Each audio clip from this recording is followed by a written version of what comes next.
sejahtera yang dari Allah Bapa, yang melampaui segala akal dan pikiran, itulah yang memberkati engkau sekalian di dalam nama Kristus Yesus Tuhan kita. Amin. Horas.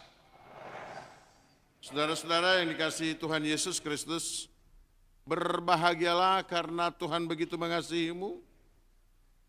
Dia mencintaimu dan menjadikanmu orang-orang yang sangat spesial di hadapannya.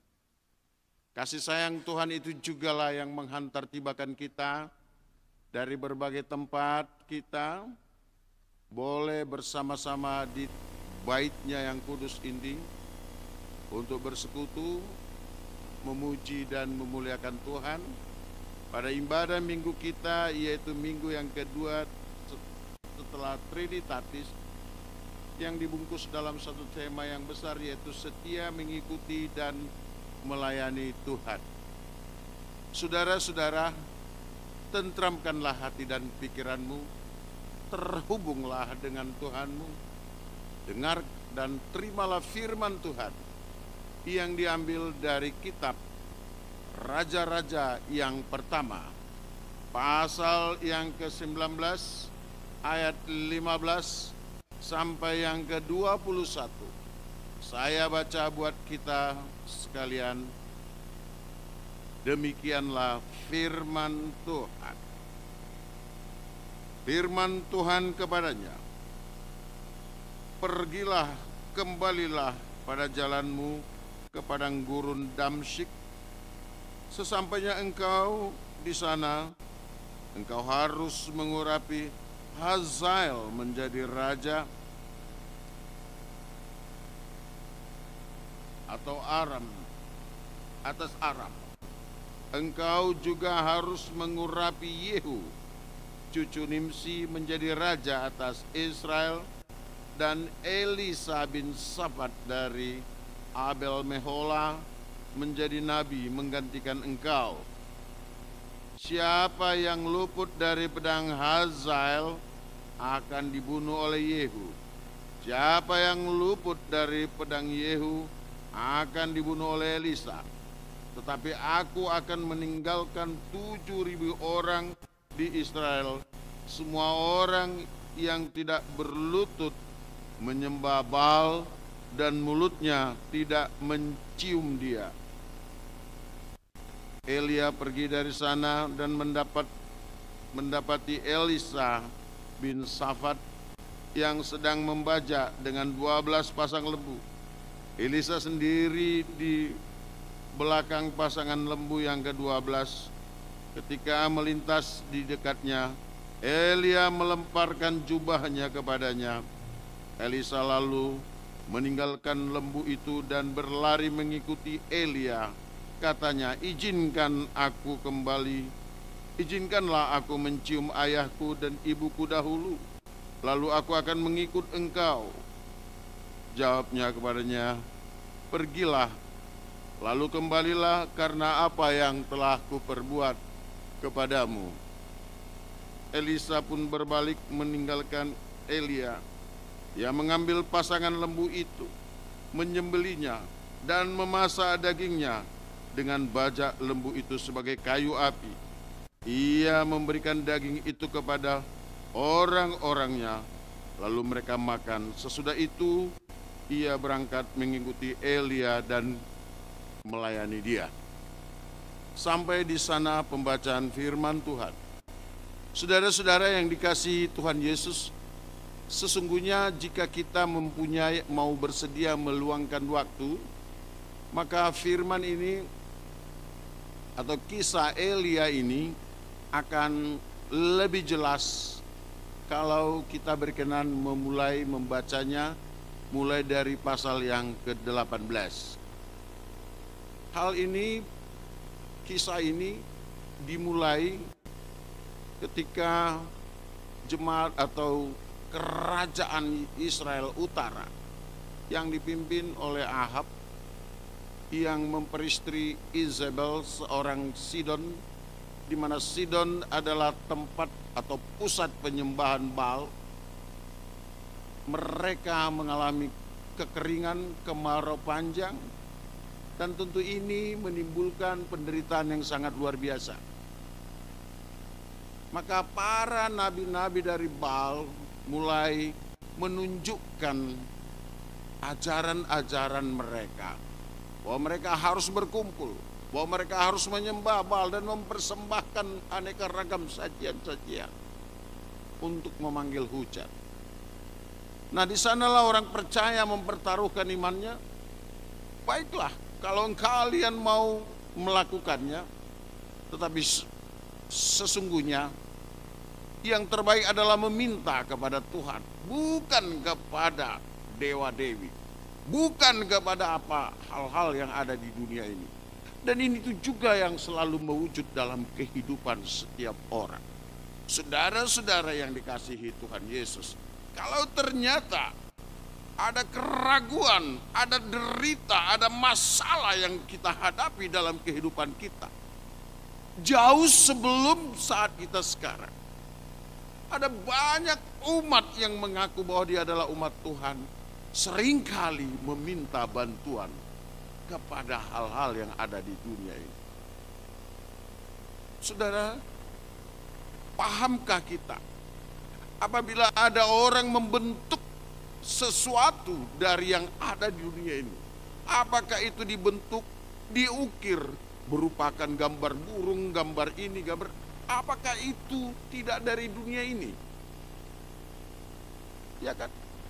Ada orang banyak membuat patungnya, sehebat-hebatnya, supaya semulia-mulianya, dibentuk dari patung, dari emas, lalu menyembah kepada itu. Bukankah emas itu adalah Tuhan yang ciptakan? Bukankah dewa-dewa yang dia buat itu adalah ciptaan tangan Tuhan? Kenapa kita perbuat untuk kita sembah? Lalu derajat yang disembah itu di mana?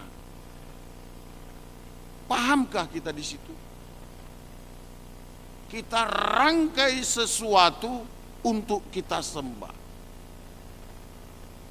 padahal itu buatan tangan kita, padahal itu sesuatu yang kita keluarkan dari pikiran. Maka berdasarkan dari itu, ternyata dari sejak lama, ketika manusia sudah jatuh dalam dosa, manusia ingin memiliki Tuhan yang bisa dia kendalikan. Betul? Ya. Seolah-olah kita ingin, Tuhan, aku mau pisang, lalu Tuhan buat pisang. Tuhan, anakku mau ujian, luluskan, lalu Tuhan luluskan. Tuhan, anakku mau naik pangkat, lalu Tuhan naikkan pangkatnya. Kalau semua orang seperti itu, apa yang terjadi? Yang ada adalah kerusuhan. Sekolah tidak perlu. Ya kan? Cukup meminta kepada Tuhan yang bisa dia atur. Betul kan? Tuhan, anakku sudah besar, tolong kirim jodohnya. Lalu Tuhan simsalabim, datang jodohnya. Inginnya supaya jodohnya ini seorang wanita yang kulitnya putih, hidungnya mancung. Tahu-tahu salah kirim mungkin, datang yang agak gelap, hidungnya pesek. Enggak benar ke Tuhan, ganti. Wah, ini repot. Ya repot. Dan itu adalah awal kerusuhan. Dan itulah buah dari kejatuhan dalam dosa. Maka Elia mempertaruhkan imannya. Baik, silahkan lakukan, tapi saya juga akan memanggil nama Tuhan saya. Peristiwa itu terjadi di Karmel. Lalu saudara-saudara, apa yang terjadi? Tidak satu pun dari nabi-nabi Baal itu yang bisa mendatangkan dewa-dewa. Karena nggak ada yang lebih berkuasa daripada sang pemilik kehidupan. Dan ketika Elisa memanggil nama Tuhannya, maka turunlah Tuhan dengan apinya memakan semua persembahan. Saudara, berdasarkan ini, maka peristiwa ini sampai ke Ahab. Lalu para nabi-nabi Baal. Nah, di sini kembali kita sebagai orang percaya. Saudara-saudara yang dikasihi Tuhan Yesus Kristus, mau tidak mau, suka tidak suka, terkadang kita dalam kepercayaan kita merasa bahwa apa yang kita lakukan itu semua yang baik. Dan Tuhan setuju. Ketika Elia melakukan hukuman terhadap para nabi-nabi Baal, dia menyembelih para nabi-nabi itu. Seharusnya nggak perlu itu terjadi, cukup ditobatkan. Tapi Baal Elia juga mungkin terpengaruh emosi dan lain sebagainya. Maka ketika hal ini sampai kepada Ahab, Ahab bercerita kepada Isabel. Isabel seorang putri dari Sidon yang menjadi pusat penyembahan Baal, lalu mengirim utusan kepada Elia bahwa tepat pada jam engkau menyembelih atau menghukum para nabi itu, aku juga akan mengambil nyawamu. Saudara, apa peristiwa maknanya di dalam kehidupan kita? Saudara-saudara yang dikasihi Tuhan Yesus, pada zaman Yesus juga para Farisei selalu ingin datang mencobai Tuhan Yesus. Kami ingin menunjukkan tanda mujizat. Kami ingin meminta bahwa engkau ada, bahwa engkau adalah Mesias, bahwa engkau adalah anak Allah. Saudara, kalau engkau datang ke hadapan Tuhan dengan sesuatu yang kamu bawa dalam otak atau pikiranmu untuk mencobai dia, ketahuilah itulah awalnya kegagalanmu untuk menjadi orang percaya. Karena Tuhan bisa baca apa yang ada dalam pikiran dan jauh dalam hati kecil kita. Tuhan tahu apa yang kita sedang pikirkan. Bahkan pada saat ini, kini dan di sini, dalam ibadah kita, apa yang tertulis, tersirat dan keinginanmu saat ini, Tuhan tahu. Maka kalau kita datang dengan keangkuhan kerohanian, Dia pasti baca, dan ya, saya pastikan ibadahmu hari ini sia-sia. Nah, saudara-saudara yang dikasihi Tuhan Yesus, maka jangan sampai ibadahmu sia-sia. Datanglah dalam kerendahan hati, ketulusan. Jangan bawa keangkuhan. Tinggalkan kesombonganmu dan tinggalkan konsep berpikirmu, cara pandangmu terhadap yang lain. Karena Tuhan sudah memberikan cara pandang kita terhadap orang lain, yaitu dengan pemusatan hukum Taurat. Kasihilah Tuhanmu, kasihilah sesamamu. Karena orang yang mengasihi Tuhan, pasti dia mengasihi sesamanya. Adalah omong kosong kalau orang mengatakan, aku mengasihimu Tuhan, tapi dia membenci sesamanya. Aku mengikutmu Tuhan, tetapi dia memfitnah sesamanya. Aku menyembahmu Tuhan, tapi dia merencanakan yang jelek terhadap sesamanya.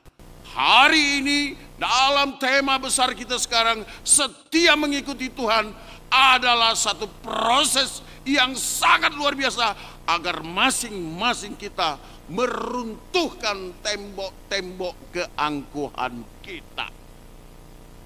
Nah, ini yang mau dikoreksi dari Elia.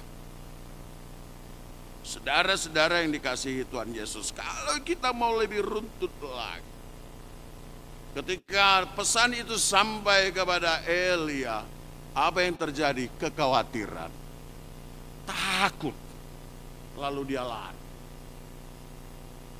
Dalam satu peristiwa pelariannya, dia masih mengenal dirinya.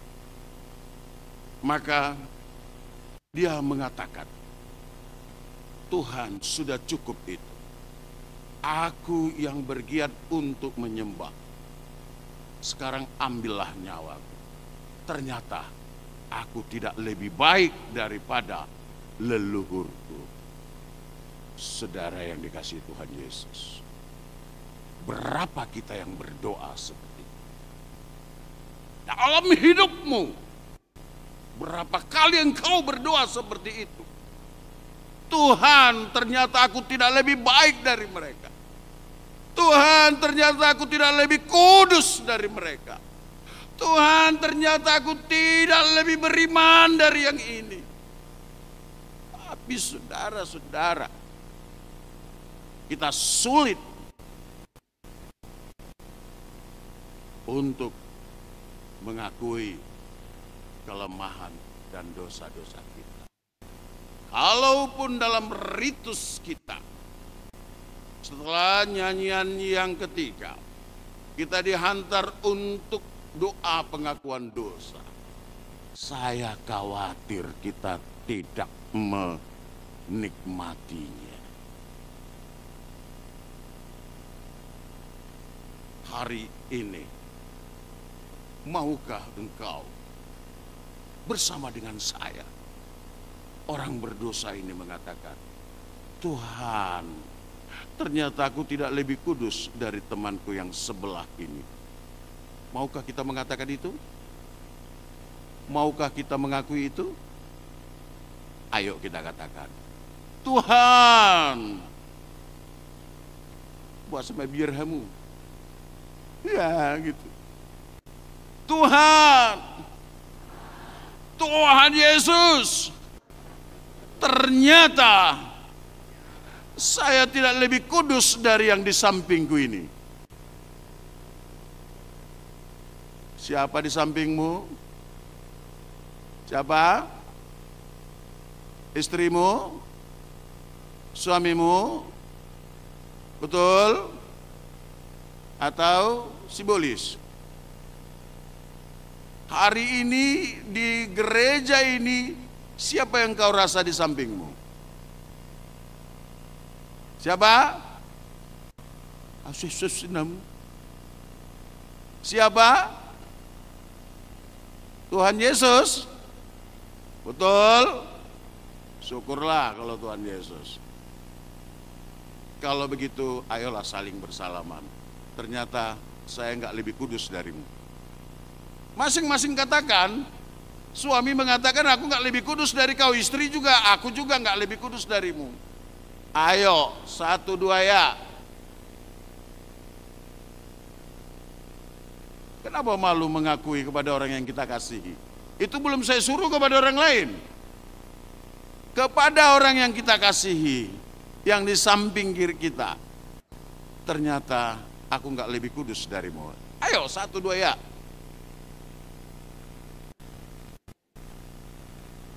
Ya saudara, saya juga enggak lebih kudus dari saudara. Saya juga sering terlibat dalam perbuatan dosa. Lalu kita hadir di sini adalah semua orang-orang yang apa? Betul? Orang berdosa yang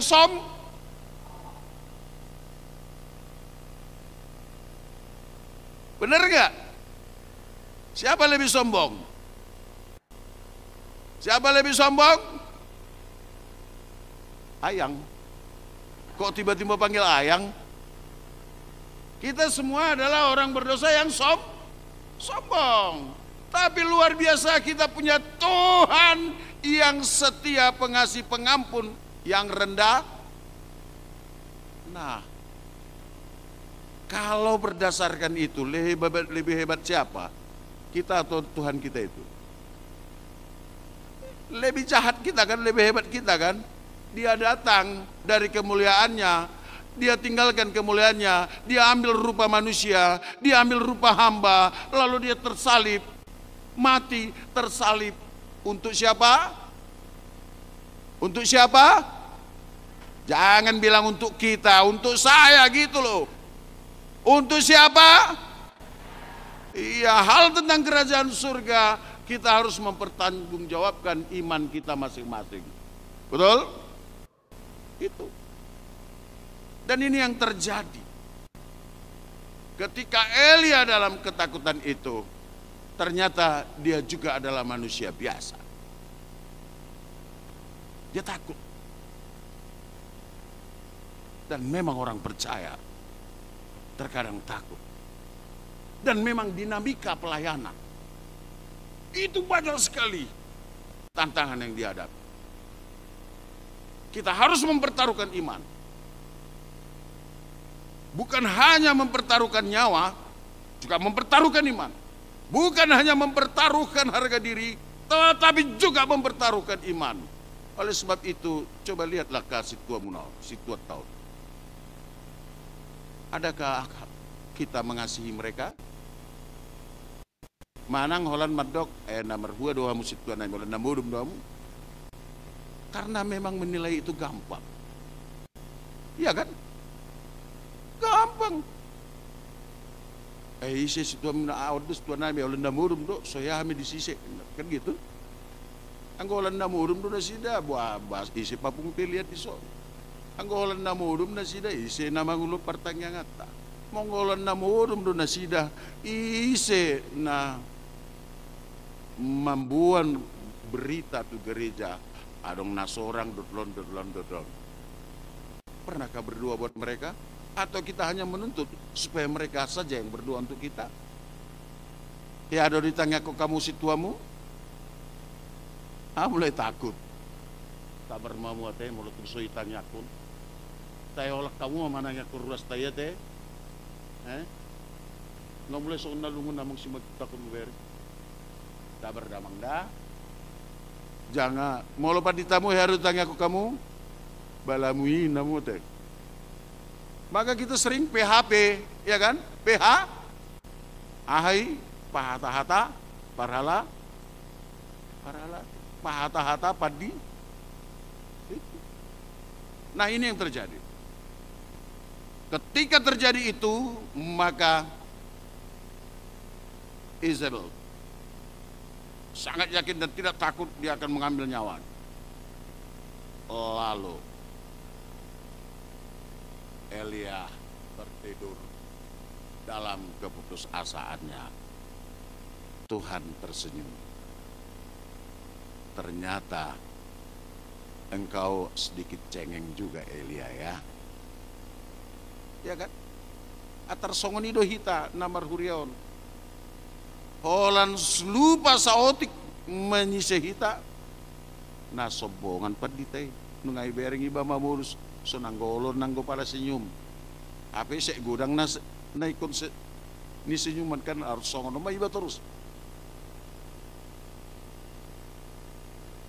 Ketika kita mamulus, situa kita nggak menegur kita.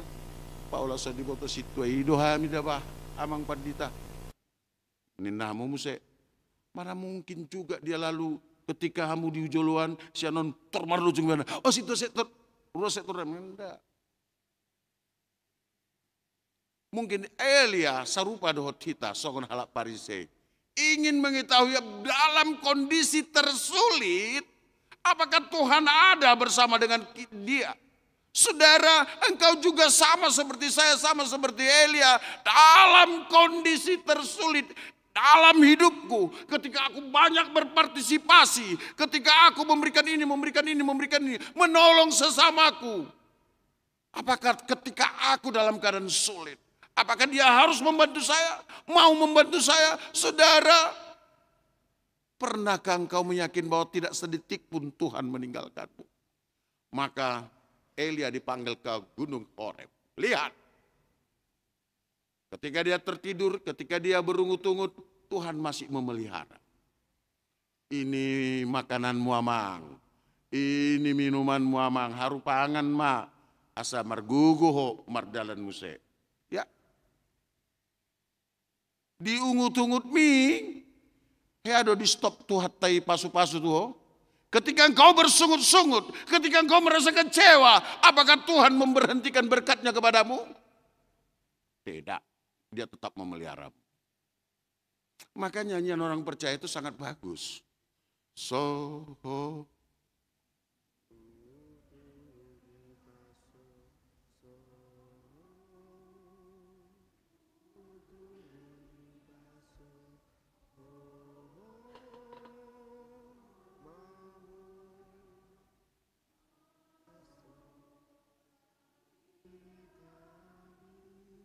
Sedikit kita yang hafal ya.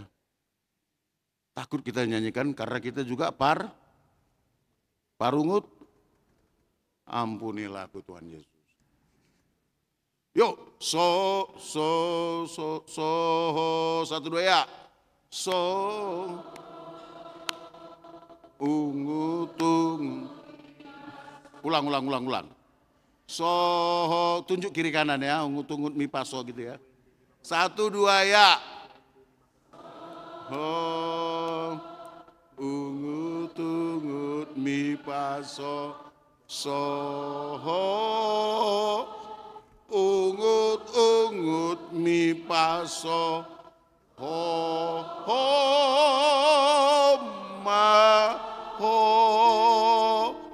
Paso saritami. Ketahuilah ketika engkau mengatakan bahwa engkau pengikut Yesus, ketika engkau mengatakan engkau pelayan Yesus, tetapi engkau tetap bersungut-sungut, itu bukan pelayanan yang baik. Saya pastikan sia-sia pelayananmu. Saya pastikan sia-sia iman kita kalau sembari kita menggerutu. Karena apa? Dalam kondisi tersulit pun Tuhan memeliharamu. Dalam kondisi tersulit pun kita masih diberi kehidupan. Demikian juga Elia. Maka ketika dia ingin tahu apakah Tuhan itu ada, Tuhan menunjukkan satu hal yang luar biasa. Ada angin ribut di sana, wajah Tuhan tidak ada. Ada gempa bumi di sana, wajah Tuhan tidak ada. Ada api yang membakar di sana, wajah Tuhan tidak ada. Dan Tuhan menyapa dengan lembut lewat angin sepoi-sepoi, anakku, aku di sini. Dan ketika dia menyapa, tapi dia tidak setuju dengan ungut-ungutmu, maka dia mengatakan, Elia, apa kerjaanmu di sini? Kalau Tuhan memberikan kehidupan bagi, kalau Tuhan saat ini masih menuntunmu, tapi jangan kira dia tidak tahu apa yang busuk yang sedang kita sembunyikan. Tapi jangan kira dia tidak tahu apa yang jahat yang sedang kita lakukan. Dia tahu dan dia menghentak apa kerjaanmu di sini. Pergilah ke jalanmu. Artinya tinggalkan itu. Karena pekerjaan masih ada. Saudara tahu enggak bahwa Tuhan mengkoreksi ungut-ungut kita. Tuhan mengkoreksi doa daripada Elia. Ketika dia mengatakan, tinggal aku sendiri ya Tuhan. Tapi Tuhan menjawab, aku masih melihat dan aku masih menyisakan. Masih ada 7.000 orang yang tidak mau takut dengan Baal. Yang tidak mau mencium dewa-dewi itu. Maka berhentilah melebih-lebihkan persoalan. Ada persoalan besar kalau boleh kecilkan. Kalau yang kecil kalau boleh tiadakan. Elia merasa bahwa Tuhan tidak tahu. Tapi Tuhan tahu. Ya, saya tinggal sendiri. Aku gari parbada Tuhan ini songonita. Aku tinggal begini, paling kata pret, kan ini kita. Tinggal sendiri. Ya kan? Aku sudah begini. Apalagi kalau misal parbada lagi tuh itu pret. Kau pikir kau udah hebat, enggak kan? Enggak ada hebatmu. Siapa yang bisa mengaku hebat di hadapan Tuhan? Ada? Enggak ada. Tuhan meminta kita untuk setia melayaninya dalam kerendahan hati. Jangan lebih-lebihkan. Kalau engkau mau mengaku bahwa engkau ada berbuat baik di gereja ini, yang engkau harus lakukan adalah melipat tangan, terima kasih Tuhan untuk kesempatan berbuat baik. Kalau engkau melakukan yang baik untuk sesamamu, yang engkau lakukan melipat tangan berdoa, syukur Tuhan aku bisa berbuat baik. Aku menjadi saluran berkat, dan ketika itu engkau sedang menjadi alat Tuhan bagi saudaramu mengalami kasih sayang Tuhan. Ya, jadi nang hita be parhalado, berhenti juga kita seperti itu. Ya. Asa unang marisuang hapar halado tai. Asa unang marisuang pelayan kita. Dan juga para sahabat-sahabat kami, parhalado partohoran. Jangan sampai engkau mengatakan, mau lu suadong hami dan tikos par ibadah itu. Tidak perlu. Karena apa yang sedang engkau bisa lakukan, itu anugerah, itu hebat, keren. Ya kan?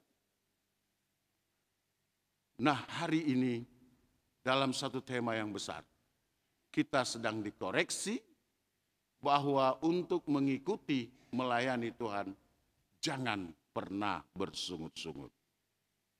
Poin kedua, Tuhan menerima pengunduran diri.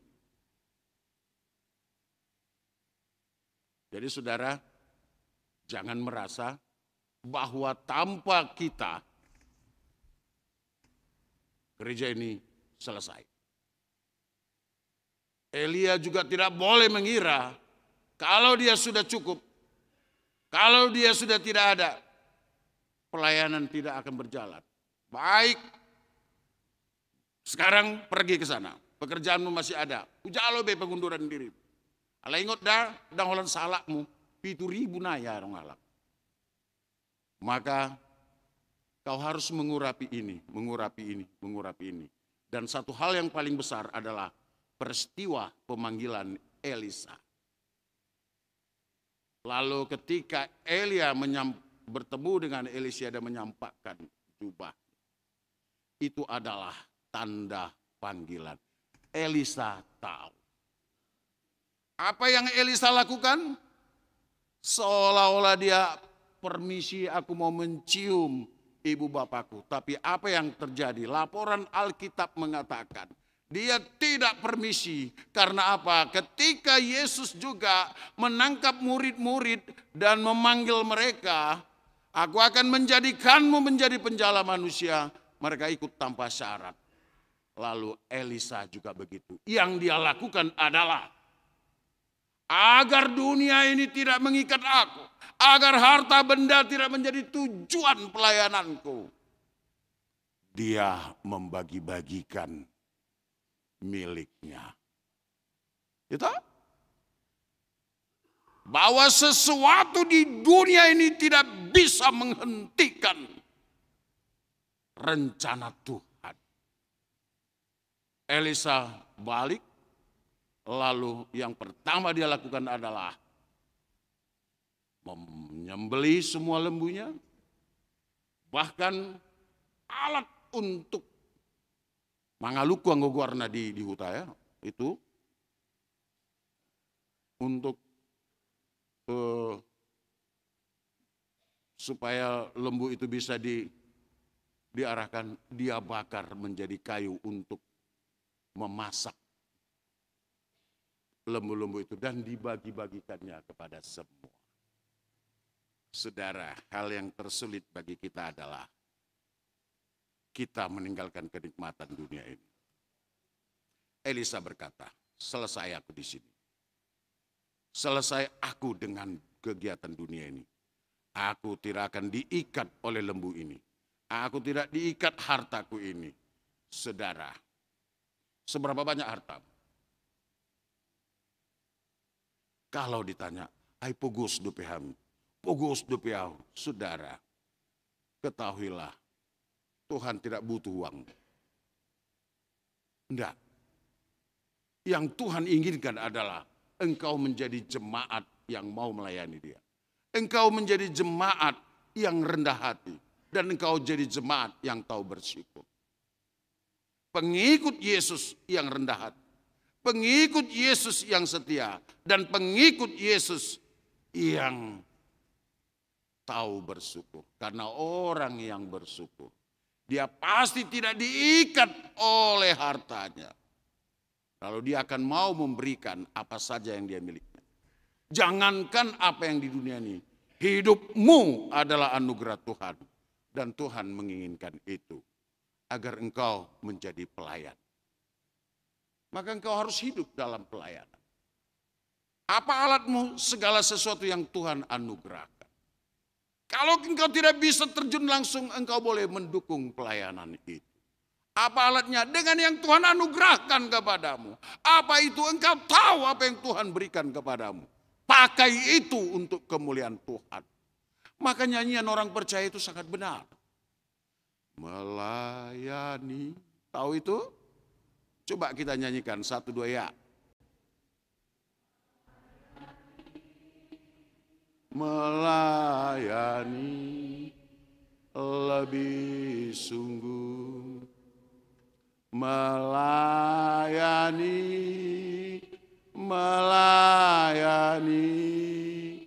lebih sungguh. Tuhan lebih dulu melayani.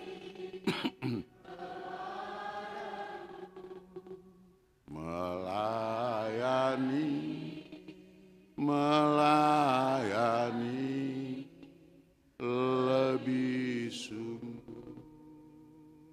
Saudara terpanggil untuk melayani. Sudah terpanggil untuk ikut setia melayani. Jangan sampai sesuatu yang Tuhan anugerahkan kepadamu menjadi sumber dosa bagimu. Menjadi engkau alatmu untuk tidak mau mendekat kepada Tuhan. Saya juga ingin menyapa saudara-saudara kami yang saat ini engkau sedang mengikuti ibadah secara online. Tapi engkau juga dipanggil Tuhan untuk melakukan pelayanan. Mengikut Dia dengan setia. Terkhusus dengan saudara-saudara kami yang kurang sehat. Dari sini kami ingin mendoakan engkau. Kiranya Tuhan menjamah tubuh, roh, dan jiwamu. Maka sakitmu boleh tahir dari tubuh, roh, dan jiwamu dengan pertolongan Tuhan melalui para medis yang Tuhan sudah berkati. Ibu kami Estoria Boru Raja Guguk, Tuhan memberikan pemulihan. Sihar Sihotang, Sitohang, Sihar Hate Sitohang, Jefferson Siahan, dirawat di Hermina. Yana Konami Gilbert Evander Sitorus, dirawat di HGA. Alparo Yeheskel Sitorus, dirawat di HGA. Gok Mauli Boru Nenggolan, dirawat di Mitra Keluarga.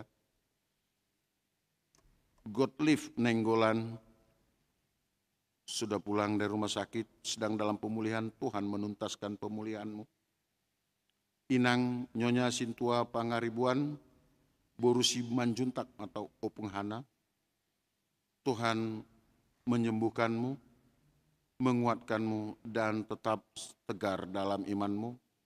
Anak kami Shena Syanipar, Tuhan menjamamu, kiranya engkau tahir. Juga buat saudara-saudara kami yang kami tidak bisa sebut satu persatu, di mana engkau berada, apakah engkau dirawat di rumah? Tuhan kiranya menyapamu dengan kasih setianya. Juga anak kami Timothy, engkau beroleh pemulihan. Juga sahabat kami Inang Remiris Boru Tasoid, gelar Opung Mall, kiranya engkau boleh mengalami pemulihan dan kita bersyukur engkau sudah pulih. Inang Mawar Panggabean, Nyonya Tobing, Tuhan yang memulihkanmu. Inang Nyonya Syanipar Boru Panjaitan, Tuhan yang menghapus air matamu. Selanjutnya, saudara-saudara yang kami tidak bisa sebut satu persatu, percaya Tuhan mengasihimu dan Dia tetap memeliharamu dengan kasih setianya. Saudara yang dikasihi Tuhan Yesus, ingatlah pesan firman Tuhan hari ini. Jadilah pengikutnya yang setia, rendah hati, tidak sombong, dan tahu bersyukur. Amin.